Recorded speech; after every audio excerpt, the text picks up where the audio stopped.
Welcome to The Disappearing Mind, a unique podcast helping you find clarity and support along your dementia journey. Now, join National Dementia Trainer and Coach, Dawn Platt, for an all-new episode. Welcome to the Disappearing Mind podcast. I'm your host, Dawn Platt. So happy you could join me today. On today's episode, I'm going to talk about a subject that maybe you can relate to, maybe you can't, but it is a common phenomena. My parent has dementia, and I'm only 35. I've created this episode for a specific group of people that are asking more and more questions, and their questions are different than the typical retired or older caregiver that's been married for 30, 40 years. Their questions have a different tone to them. So let's get into it. When most people picture a dementia caregiver, they imagine someone in their 70s caring for a spouse after decades of marriage. But that's no longer the reality for many families. Today, more and more, caregivers are in their 30s and 40s. They're building careers, raising children, paying mortgages, juggling busy schedules, and then one day, everything changes. The phone rings. Mom got lost driving. Dad forgot to pick up the grandkids. Your parents, neighbors are concerned about them. In that moment, life divides into two chapters, before the phone call and after it. If that's your story, this episode is for you. The caregiver you never planned to be. Let's imagine someone we'll call Emily today. Emily's 35 years old. She's married, has 2 young children, works full-time, and is doing everything she can to keep life moving. At first, the changes with her mom seem small. Mom repeats stories, misses appointments here and there, forgets birthdays, and the family laughs it off. Mom's just getting older, right? They laugh it off until they don't. The unpaid bills start piling up. Food spoils in Mom's refrigerator. Mom gets lost coming home from the grocery store. Suddenly, Emily isn't just a daughter anymore. She's becoming a caregiver, and she never once saw it coming. She's not alone, you know.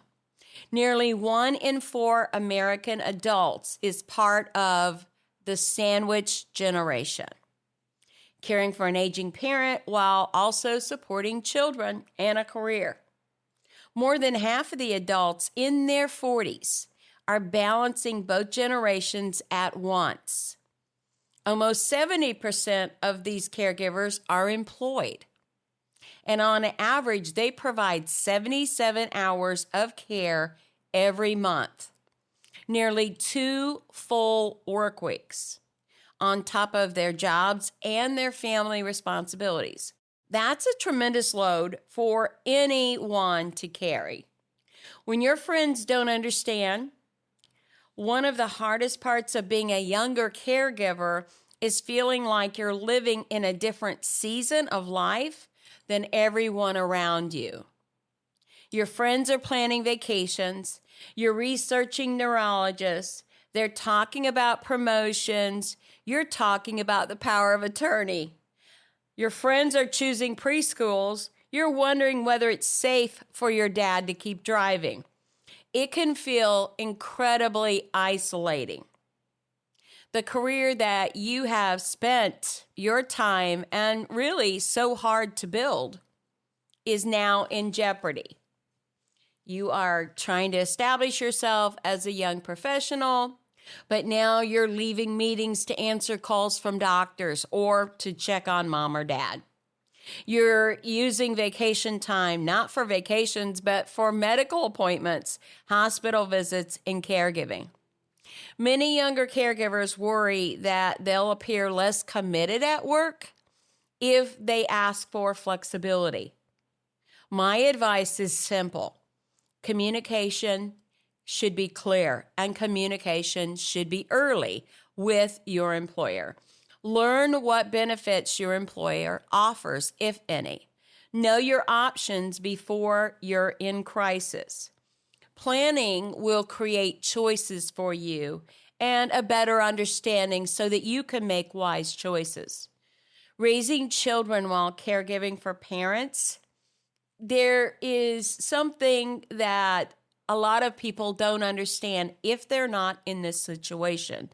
This is where many caregivers tell me they feel stretched beyond their limits. Your child needs help with homework. Your spouse wants your attention. Your parent needs help managing their medications. And your employer expects you to be the best. Everyone needs something from you. And somewhere in the middle, you disappear. That's why caring for yourself isn't selfish. It's essential. You cannot continue caring for everyone else if you neglect your own physical and emotional health. Self-care is what we call it. Now let's talk about the financial reality, because this is real as well. Depending on whether or not your parent has planned wisely or even thought about it, and let's face it, folks, that's not always the case. Or maybe they planned but weren't really aware of cost of living increases, care increases, inflation in general. So caregiving has financial consequences that many families don't anticipate because they don't expect to be in that boat early or at the time that they are. Reduced work hours, travel, medical appointments, legal planning, all of these things are part of your financial reality. What about home modifications? Many people have to do home modifications so that mom can stay at home, or mom can get in and out of the shower, or mom can get in the bathtub. Private caregivers are another costly item that needs to be considered if you are caregiving for your parent. Adult daycare programs, although they're available, they're not available everywhere, and they can be costly over time if that's a route that you choose to go. I think it's a wise route because it keeps your parents socialized and engaged. And eventually, for some families, memory care. One of the biggest misconceptions is believing that Medicare will cover long-term dementia care. That is just not a fact. It's not factual, and there's very little financial resource there, at least on a state or federal level, for someone who has Alzheimer's disease or related dementias. In most cases, you're going to find that neither the federal programs or the state cover this cost, at least long term. And the earlier you begin planning as a young person, the more options that you'll have for the future. So let's talk about the grief that nobody sees. And this is a reality. I recently had a conversation with a young millennial and talking about strategizing and caregiving and just really different options than the 65 or 70-year-old spouse who I talked to about caregiving. Their needs are different. Their approaches to things are different. And really what they want are different. One of the hardest parts of grieving someone who is still here is that people have other needs and people have other things drawing on them, especially the millennial and the Gen Xer. Dementia brings what we call ambiguous loss into the picture, and your parent or loved one is physically present but slowly changing. You lose pieces of them over time, and that can be very hard to cope with. You lose their memories, they lose their independence, or how you remember them. Remember, this is a parent who took care of you, who raised you, and now you have reversed roles. So sometimes even the relationships you've always known change because of dementia. Dementia changes things. It's a grief without a clear ending, or perhaps even words. Some people can't even describe what or how they're feeling because they just simply can't put their finger on it. That grief does deserve acknowledgement. And I think those that go to counseling or find a friend they can confide in, or even through the podcast. I think it's really important to put your finger on those losses and to be able to release them as part of your self-care. There are 5 things that I want every young caregiver to remember, and these are important. First, don't wait to seek an evaluation. If something feels wrong, it's probably wrong. If your gut's telling you that mom or dad's changing, mom or dad are probably changing. After all, they're your parent and you know them very well. Go with your gut. An earlier diagnosis gives your family more time, more resources, and more choices to choose from. And that's something that you really want to have. You want to be educated and self-taught with resources when you move into this situation or as you're into this situation. And as a young person, you will be able to navigate it very well for the most part.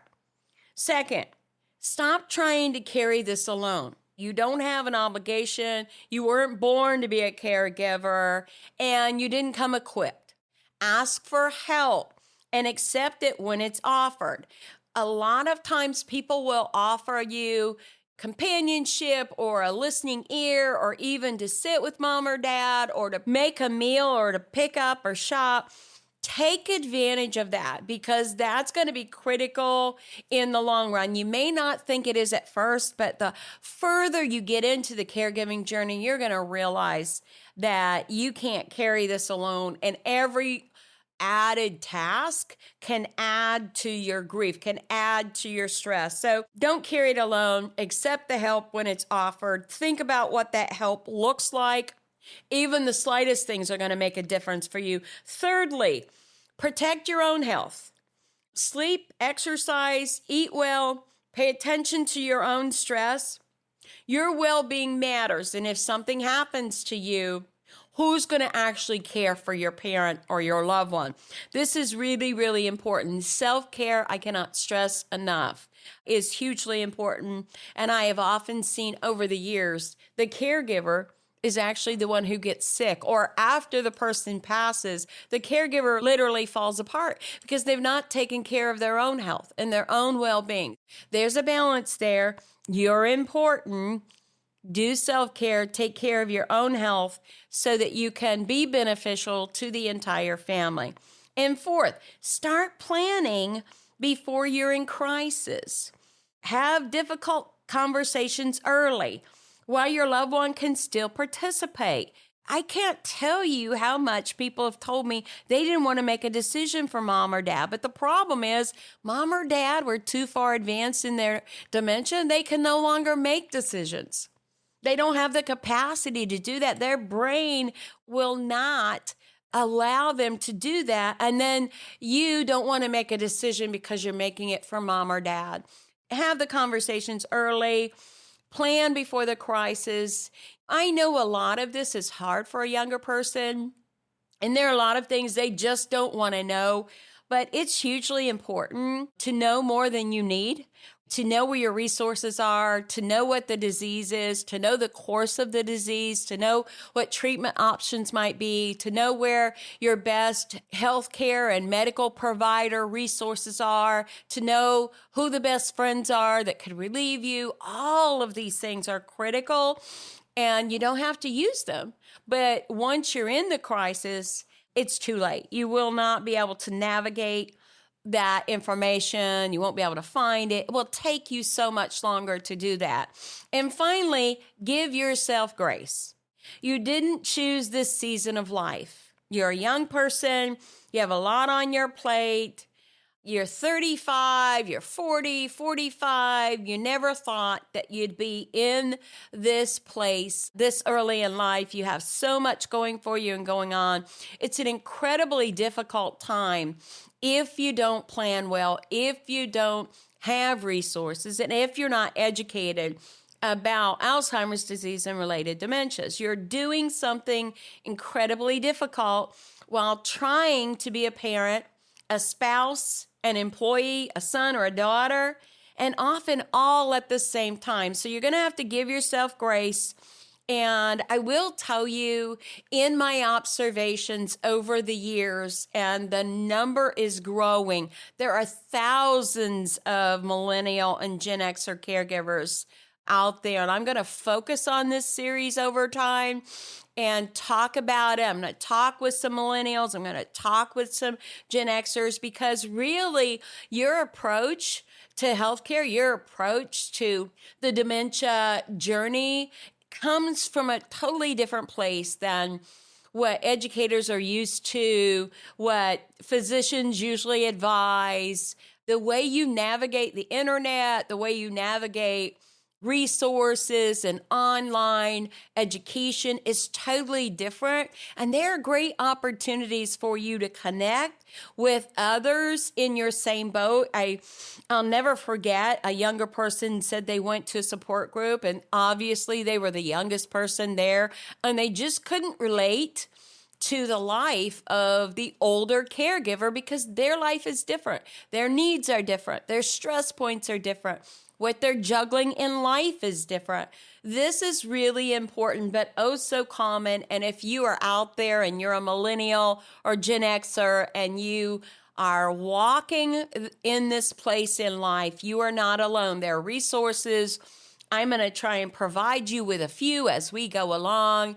I think that this is more and more common. Your needs, your wants, your decision-making ability is quite different.